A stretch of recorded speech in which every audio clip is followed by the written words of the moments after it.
Welcome to another Straight Up Tuesday tip. I'm 𝗤𝘃𝗀𝗀𝘀, licensed agent with Second City Real Estate. With me as always is 𝗬𝘃𝗲𝗃𝗁, founder and owner of 𝗤𝘃𝗱𝗰. Mark, I almost butchered your name there. That was rough. You almost did. You actually pulled away from the microphone a little too. Yeah, that was a little rusty. I was so excited and hot. I had to cool off a little. But we're excited today. First timer on the show, and we saw him at the 200th episode. He said by the time we have 300, he needs a name on that band. He needs a number under his name showing that he was on an episode. So you'll be there, Matt. You'll be good here. But thank you. Today's guest, founder and owner of 𝗬𝗃𝗲𝗃𝗁 Remodeling, Matt 𝗬𝘁𝗲. He's been a sponsor of the show. He's done some work for me. I know Mark. He's done a lot of work for you. Licensed GC here in the Chicagoland area. Great guy to know. So we got a lot to cover. So Matt, we're going to start with, if someone has bought a building, they bought their first 2-unit, their first 3-unit, they know they want to do a value add. They have one of the tenants moving out. They've given a 60-day notice. They know they have, a cosmetic type of remodel. They're doing baths, kitchens, paint. Walk through, what is the timing and kind of just the steps that happen from the time, hey, we want to do this. Let's call a GC. The time they pick up the phone and call you, walk us through from there to getting to a starting point. Absolutely. So the first thing they'll do is when they contact us, we'll schedule to go out there and actually see the property in person, just to give us an idea of, meet you and then get an idea of what you're looking for. And then we'll do some measurements, whether it's of the cabinet, see what you're looking to paint, what you're looking to change in that building.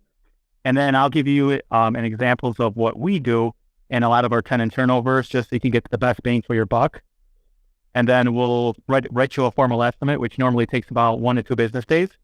And then we'll go from there. Cool. So I'm going to assume that one of the things that happens is people give you a laundry list. We want to do A, B, C, D, E, F, G, right? Yeah. But our budget is also X. Yeah. Right. I know I do that to Chris all the time. And it drives him crazy, right? We want to get all this done, and I want it at this number, right? Yeah. So talk us through, especially the first time who just doesn't know what to expect or what they should be planning for budgeting. Talk through just how you handle that situation. Sure. So I'll normally explain to you, hey, so depending on the material choices you do, that's going to raise the cost. And then the more you're looking to do, and then what you should do, you got to make sure you're rehabbing for the area as well, because those are the kind of tenants you're going to attract. So you don't want to over improve a property, because then you're investing for a longer term. So we'll go over the quote, and I'll tell you, hey, this is what we could do for your budget. And just so we're both happy. So improving for the area, it's more of like what your competition is. So when you're looking around at your competition, if you want to get 1,700 and everyone else that's got 1,700 has this, and this, those are things you have to make sure you focus on. Or if none of those have those, and maybe you don't have to do this, and this, you can only do this and be able to just be a little ahead and still get that 1,700. Yeah. Cool. So one thing to keep in mind here for everybody is just timing. So if you're at that $1,500 rental, just as an easy number, you have $50 a day. So everything here in this process, when you're turning this unit over, is important. So talks about as far as time frame before the tenant moves out. You're going in and doing this before and getting some measurements and at least starting to do that part.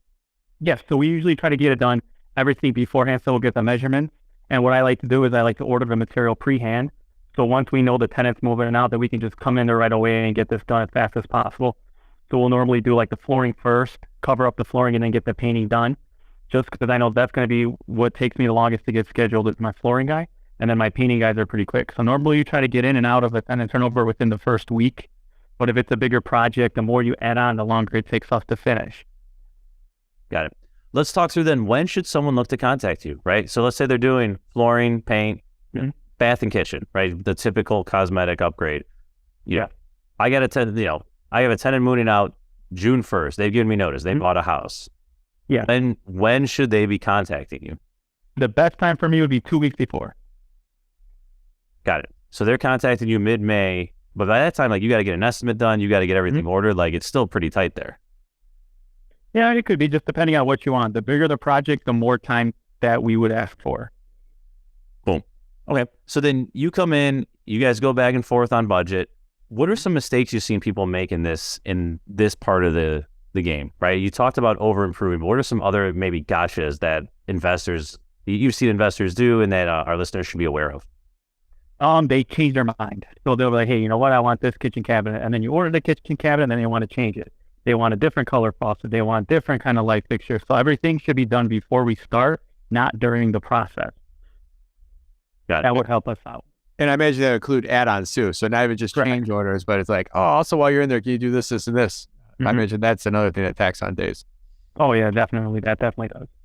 Yeah, and well, those are even before you hire your contractor. Like those are such easy things. Maybe your first time through, you don't think about it, but if you have a tenant moving out and months away, get the light fixtures picked out, right? Like there's so many things that get your tile picked out. Like you should be able to come to the table the first time you meet the contractor and say, here's what we're going to do, right? Or tell this is what I think I should do. What is your advice here?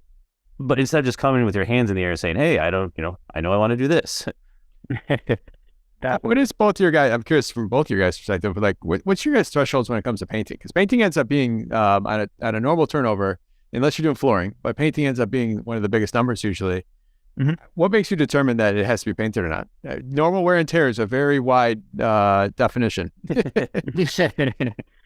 So my biggest thing would be if there's holes in the wall. Like a lot of the stuff, like especially the paint we use now for tenant turnovers, is like a scuff resistant paint, so it's washable. So instead of repainting it, you could just wash it. So mostly it's going to be this big dents, or they have a dog and the dog bites the walls and trim work and stuff like that. But most of the time, like the first couple of tenant turnover, ceilings are always good.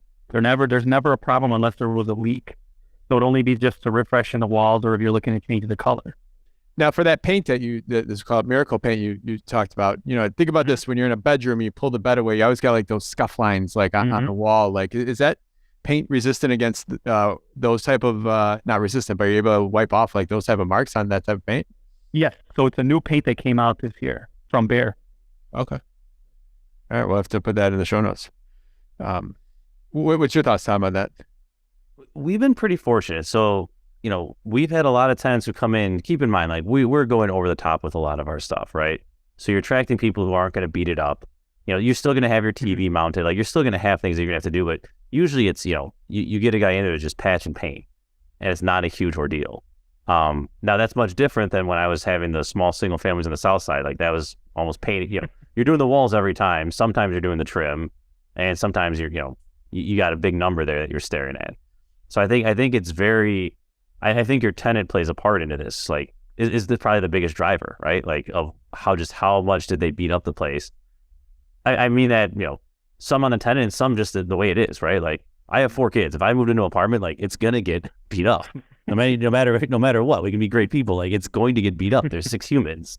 So when people have that and they have dogs, like, you gotta roll with it. And sometimes you're painting all the walls. And we can't discriminate as landlords against our kids. So just that's a additional Tuesday tip. There you go.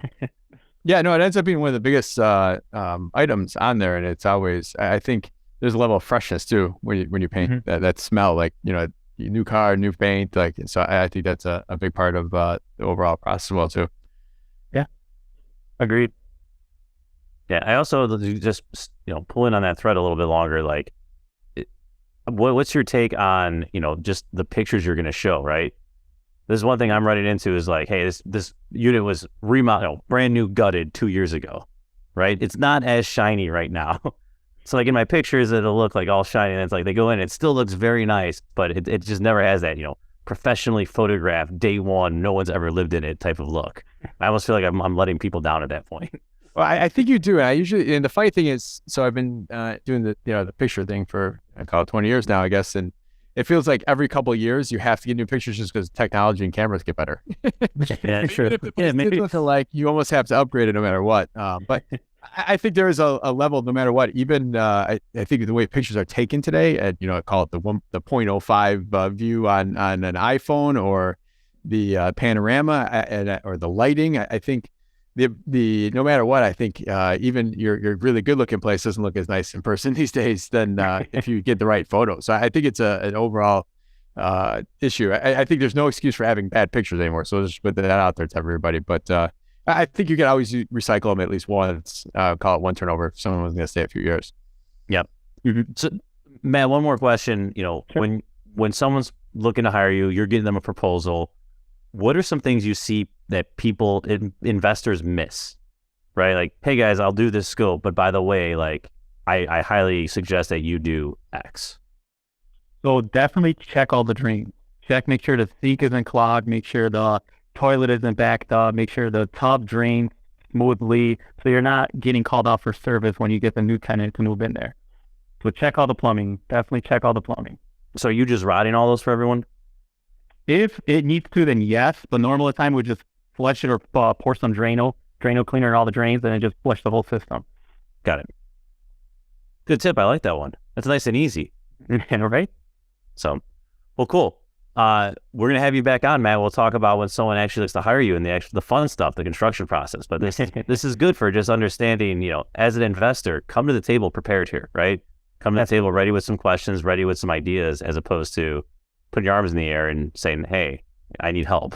Yeah, that and every day is $50 for your $1,500 rental. It only gets more. So if you have a project for Matt or your GC to start, be ready to start it on day 2, not start doing measurements on day 4.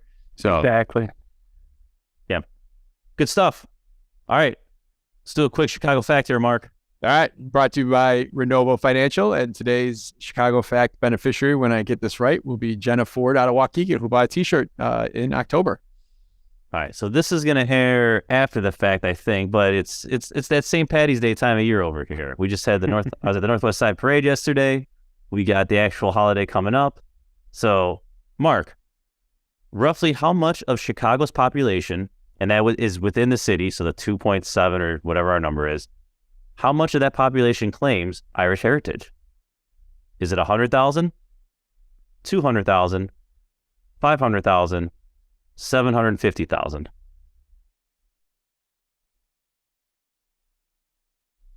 The third was 500,000? Yes. I would say 500,000. All right. Matt, you want to take a swing? I'm going to say 100,000. Oh, you guys split it. 200. Oh, come on. So just because my neighborhood has a lot of Irish, I would be like, oh, it's easy 750. Like, it's like 1.5, right? It's half the city. Like, that would have been so far off here. I was thinking about, I'm like, there's entire neighborhoods that, I was trying to extrapolate that if us, I was trying to do quick math. Jenna Ford, I'm not sure if you're Irish or not, but light of St. Patrick's Day, we're going to send you out the $50 gift card brought to you by Renovo. So Jenna, thank you for shopping on our merch store. Awesome. Matt, thank you for coming on. Tom, thank you as always. Listeners, please check out our Facebook group. You can join on there. You guys answer a couple questions. Make sure you're not do anything unethical, but we want everyone on there. We want this community on there. Me and Tom are trying to go on there on a daily basis, add value, comment, help where we can, connect people. A lot of what we're trying to do here on the podcast altogether, we're trying to do there on a daily basis in that forum. So check out Straight Up Chicago Investor Facebook Club, we call it, and we will go from there. And Matt, thank you for coming on. Tom, thank you as always. Listeners, we'll see you Thursday. Thanks all. Thank you.